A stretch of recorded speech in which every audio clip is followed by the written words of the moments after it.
বন্ধুরা, Indian premier league 2026 এর প্রথম ম্যাচের জন্য পাঞ্জাব কিংসের শেষ প্লেয়িং 11 প্রায় নিশ্চিত বলে ধরা হচ্ছে। সবচেয়ে মজার বিষয় হল দলের হেড কোচ রিকি পন্টিং এতে 3টি বড় পরিবর্তন করার সিদ্ধান্ত নিয়েছেন। হ্যাঁ, ঠিক সেই 3টি পরিবর্তন যা এই দলটিকে গত মরশুমের থেকেও অনেক বেশি বিপজ্জনক করে তুলতে পারে। আগের মরশুম অর্থাৎ IPL 2025-এ পাঞ্জাব কিংস ইতিহাস গড়ে ফাইনাল পর্যন্ত পৌঁছেছিল, কিন্তু ভাগ্য তাদের সঙ্গ দেয়নি এবং ফাইনালে রয়্যাল চ্যালেঞ্জার্স বেঙ্গালুরুর বিরুদ্ধে হেরে যেতে হয়েছিল। ট্রফি জেতা থেকে মাত্র এক ধাপ দূরে থেমে গিয়েছিল তারা। তবে এবার গল্প বদলাতে পারে, কারণ IPL 2026-এ পাঞ্জাব কিংস আগের থেকে আরও শক্তিশালী, আরও ভারসাম্যপূর্ণ এবং আরও ভয়ঙ্কর দেখাচ্ছে। কোচ রিকি পন্টিং পরিষ্কার জানিয়ে দিয়েছেন যে এইবার দল শুধু খেলতে নয়, ট্রফি জেতার লক্ষ্য নিয়েই মাঠে নামবে। সেই কারণেই প্লেয়িং 11-এ এমন কিছু সিদ্ধান্ত নেওয়া হয়েছে যা প্রতিপক্ষ দলগুলোর জন্য বড় সমস্যার কারণ হতে পারে। এই ভিডিওতে আমরা আপনাদের জানাব পাঞ্জাব কিংসের সবচেয়ে শক্তিশালী সম্ভাব্য প্লেয়িং 11, সেই 3টি বড় পরিবর্তন যা কোচ পন্টিং করেছেন এবং কেন এইবার 2026-এ পাঞ্জাবকে সবচেয়ে বিপজ্জনক দলগুলোর একটি হিসেবে ধরা হচ্ছে। তবে তার আগে যদি আপনিও চান যে এইবার পাঞ্জাব কিংস IPL ট্রফি জিতুক, তাহলে ভিডিওটিকে একটি লাইক করে দিন।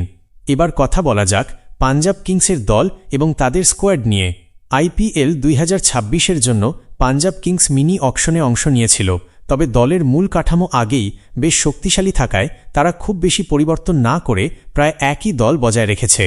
এইবার পাঞ্জাব কিংস মোট 21 জন খেলোয়াড়কে রিটেইন করেছে এবং মাত্র 4 জন নতুন খেলোয়াড়কে দলে নিয়েছে।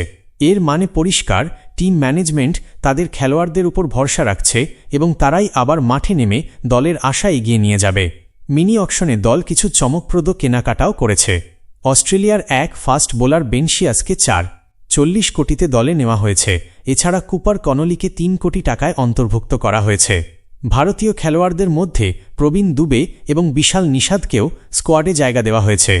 এইভাবে পাঞ্জাব কিংসের মোট স্কোয়াড এখন 25 জনের, যার মধ্যে 8 জন বিদেশি খেলোয়াড় রয়েছে। এইবারও দলের অধিনায়কত্ব থাকবে শ্রেয়াস আইয়ার এর হাতে। গত মরশুমে তার অসাধারণ নেতৃত্বে পাঞ্জাব কিংস প্রথমবারের মতো ফাইনালে পৌঁছেছিল। তার নেতৃত্বে দলের পারফরম্যান্স দেখে সমর্থকদের প্রত্যাশা আরও বেড়ে গেছে। কোচ হিসেবে রিকি পন্টিংয়ের অভিজ্ঞতা দলকে আরও শক্তিশালী করেছে। তিনি বিশ্বের অন্যতম সফল অধিনায়ক এবং তাঁর ক্রিকেট মস্তিষ্ক সারা বিশ্বে প্রশংসিত। পন্টিংয়ের কৌশল এবং শ্রেয়স আইয়ারের নেতৃত্বের মিশ্রণ এই দলকে অত্যন্ত বিপজ্জনক করে তুলতে পারে। এবার কথা বলা যাক পাঞ্জাব কিংসের হোম গ্রাউন্ড নিয়ে। এইবারও দল তাদের ঘরের ম্যাচ মহারাজা যাদবেন্দ্র সিং ইন্টারন্যাশনাল ক্রিকেট স্টেডিয়ামে খেলবে। এই স্টেডিয়াম এখন পাঞ্জাব কিংসের নতুন ঘর হয়ে উঠেছে এবং এখানকার পিচ ব্যাটসম্যানদের জন্য খুবই সহায়ক বলে মনে করা হয়। IPL 2026 শুরু হতে যাচ্ছে 28 মার্চ থেকে এবং পাঞ্জাব কিংস তাদের প্রথম ম্যাচ খেলবে 31 মার্চ গুজরাট টাইটান্সের বিরুদ্ধে এই একই মাঠে। আপনি যদি এই ম্যাচটি লাইভ দেখতে চান, তাহলে জেনে রাখুন যে IPL 2026-এর সব ম্যাচ টিভিতে স্টার স্পোর্টস নেটওয়ার্কের বিভিন্ন চ্যানেলে সম্প্রচার করা হবে।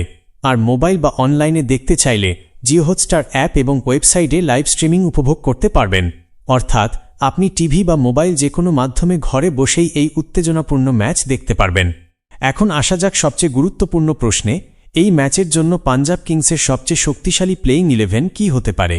ওপেনিং করতে নামবেন প্রভু সিমরন সিং, যিনি গত কয়েকটি মরশুম ধরে দারুণ পারফরম্যান্স করে আসছেন।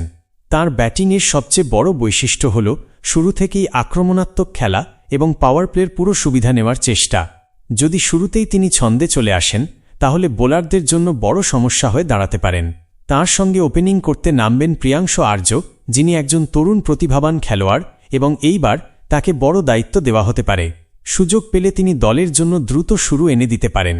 3 নম্বরে ব্যাট করতে নামবেন অধিনায়ক শ্রেয়স আইয়ার, যিনি দলের ব্যাটিং লাইনের সবচেয়ে শক্তিশালী স্তম্ভ। তাঁর ব্যাটিংয়ে যেমন ক্লাস আছে, তেমনি আক্রমণাত্মক মনোভাবও রয়েছে।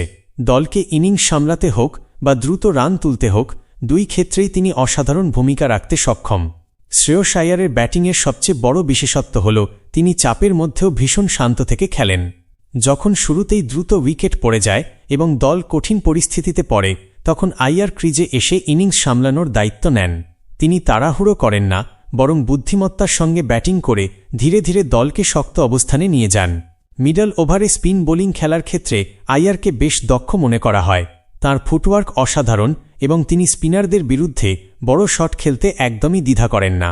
অনেক সময় দেখা গেছে যখন প্রতিপক্ষ দল স্পিনারদের মাধ্যমে ম্যাচে দখল নেওয়ার চেষ্টা করে, তখন আইয়ার নিজের আক্রমণাত্মক ব্যাটিং দিয়ে সেই কৌশল পুরোপুরি ব্যর্থ করে দেন। 4 নম্বরে সুযোগ পেতে পারেন নিহাল ওয়াধেরা, যিনি মিডল অর্ডারে দ্রুত রান তোলার ক্ষমতা রাখেন। তিনি স্পিন বোলিংয়ের বিরুদ্ধে ভালো খেলেন এবং মিডল ওভারে রান রেট ধরে রাখতে দলের জন্য গুরুত্বপূর্ণ ভূমিকা নিতে পারেন। 5 নম্বরে নামবেন মার্কাস স্টয়নিস, যিনি পাঞ্জাব কিংসের অন্যতম গুরুত্বপূর্ণ অলরাউন্ডার। তিনি ব্যাট হাতে দ্রুত রান করার পাশাপাশি প্রয়োজনে বল করতেও পারেন। ডেথ ওভারে তার শক্তিশালী ব্যাটিং দলের জন্য ভীষণ কাজে লাগতে পারে। 6 নম্বরে থাকবেন শশাঙ্ক সিং, যিনি গত মরশুমে একাধিকবার দুর্দান্ত ফিনিশিং করে সকলকে মুগ্ধ করেছিলেন। তাঁর ব্যাটিংয়ে আত্মবিশ্বাস স্পষ্ট এবং শেষের ওভারগুলোতে বড় শট মারার ক্ষমতা রয়েছে। 7 নম্বরে নামতে পারেন মার্কো জানসেন, যিনি একজন চমৎকার অলরাউন্ডার এবং তার উচ্চতা ও গতির জন্য পরিচিত। তিনি বোলিংয়ের পাশাপাশি ব্যাটিংয়েও কার্যকর অবদান রাখতে পারেন। 8 নম্বরে থাকবেন হারপ্রীত ব্রার, যিনি দলের একজন গুরুত্বপূর্ণ স্পিন অলরাউন্ডার। তিনি সাশ্রয়ী বোলিংয়ের পাশাপাশি প্রয়োজনে ব্যাটিংয়েও সাহায্য করতে পারেন। 9 নম্বরে নামবেন যুজবেন্দ্র চাহাল, যিনি ভারতের অন্যতম অভিজ্ঞ স্পিন বোলার। তাঁর লেগ স্পিন ও গুগলি ব্যাটসম্যানদের জন্য বেশ কঠিন হয়ে দাঁড়ায়। মিডল ওভারে উইকেট নেওয়ার দায়িত্ব থাকবে তাঁর উপর। যদি চাহাল নিজের ছন্দে থাকেন, তাহলে তিনি নিয়মিত উইকেট তুলে নিয়ে প্রতিপক্ষের রান রেটেও ব্রেক লাগাতে পারেন এবং ম্যাচের মোড় ঘুরিয়ে দিতে পারেন। তাঁর আরেকটি বড় গুণ হল ব্যাটসম্যানদের ফাঁদে ফেলতে পারা। তিনি প্রায় বলকে ফ্লাইট দিয়ে ব্যাটসম্যানকে বড় শট খেলতে প্রলুব্ধ করেন এবং সেই চেষ্টাতেই অনেক সময় ব্যাটসম্যান উইকেট হারিয়ে বসেন। টি-20 ক্রিকেটে তার অভিজ্ঞতা দলের জন্য অত্যন্ত গুরুত্বপূর্ণ। 10 নম্বরে থাকবেন লকি ফার্গুসন, যিনি তার তীব্র গতির বোলিংয়ের জন্য পরিচিত। তার বলের গতি ঘণ্টায় 150 কিলোমিটার পর্যন্ত পৌঁছাতে পারে এবং তার দ্রুতগতির বল ব্যাটসম্যানদের জন্য বড় চ্যালেঞ্জ হয়ে ওঠে। তার গতি ব্যাটসম্যানদের ওপর ক্রমাগত চাপ সৃষ্টি করে, ফলে অনেক সময় তারা সঠিক টাইমিং করতে পারে না। তার শক্তি হল দ্রুত বাউন্সার এবং নিখুঁত ইয়র্কার, যা মিডল ও ডেথ ওভারে তাকে অত্যন্ত কার্যকর করে তোলে। যদি তিনি নিজের পুরো গতিতে বল করেন, তাহলে প্রতিপক্ষের জন্য রান করা সহজ হবে না। 11 নম্বরে নামবেন অর্শদীপ সিং, যিনি পাঞ্জাব কিংসের সবচেয়ে নির্ভরযোগ্য ফাস্ট বোলারদের একজন। নতুন বলে সুইং করানোর পাশাপাশি ডেথ ওভারে নিখুঁত ইয়র্কার দেওয়ার ক্ষমতা তার বড় শক্তি। যদি তিনি শুরুতেই উইকেট নিতে পারেন, তাহলে প্রতিপক্ষের ওপর বড় চাপ তৈরি হবে। তার সবচেয়ে বড় গুণ হল শান্ত স্বভাব এবং সঠিক পরিকল্পনা অনুযায়ী বোলিং করা। চাপের মধ্যেও তিনি ঘাবড়ান না এবং নিজের পরিকল্পনা মেনে বল করেন। নতুন বলে সুইং এবং শেষের ওভারে নিখুঁত ইয়র্কার দিয়ে তিনি দলের জন্য অত্যন্ত গুরুত্বপূর্ণ হয়ে উঠতে পারেন। এবার আসা যাক সেই 3টি বড় পরিবর্তনের কথায় যা কোচ রিকি পন্টিং করেছেন। প্রথম বড় পরিবর্তন হল ব্যাটিং অর্ডারে ভারসাম্য আনা। গত মরশুমে অনেক সময় পাঞ্জাব কিংসের মিডল অর্ডার চাপে পড়ে যেত, কিন্তু এবার দল ব্যাটিংয়ে আরও গভীরতা আনতে জোর দিয়েছে। দ্বিতীয় বড় পরিবর্তন হল অলরাউন্ডারদের সংখ্যা বাড়ানো। মার্কাস স্টোইনিস এবং মার্কো ইয়ানসেনের মতো খেলোয়াড়দের উপস্থিতি দলকে ব্যাটিং ও বোলিং দুই দিক থেকেই শক্তিশালী করেছে। তৃতীয় বড় পরিবর্তন হল বোলিং আক্রমণকে আরও আক্রমণাত্মক করে তোলা। অর্শদীপ সিং, লকি ফার্গুসন এবং যুজবেন্দ্র চাহালের ত্রয়ী প্রতিপক্ষ দলের জন্য বড় চ্যালেঞ্জ হয়ে উঠতে পারে। এই 3টি বড় পরিবর্তনের পর পাঞ্জাব কিংস দলটি 2026 সালে আগের তুলনায় অনেক বেশি ভয়ঙ্কর মনে হচ্ছে। এখন দেখার বিষয় শ্রেয়াস আইয়ার এর অধিনায়কত্বে পাঞ্জাব কিংস এইবার ইন্ডিয়ান প্রিমিয়ার লিগের ট্রফি জিততে পারে কিনা। ভিডিওটি ভালো লাগলে লাইক করুন এবং চ্যানেলটি সাবস্ক্রাইব করুন, কারণ আপনাদের সাবস্ক্রাইবই আমাদের শক্তি।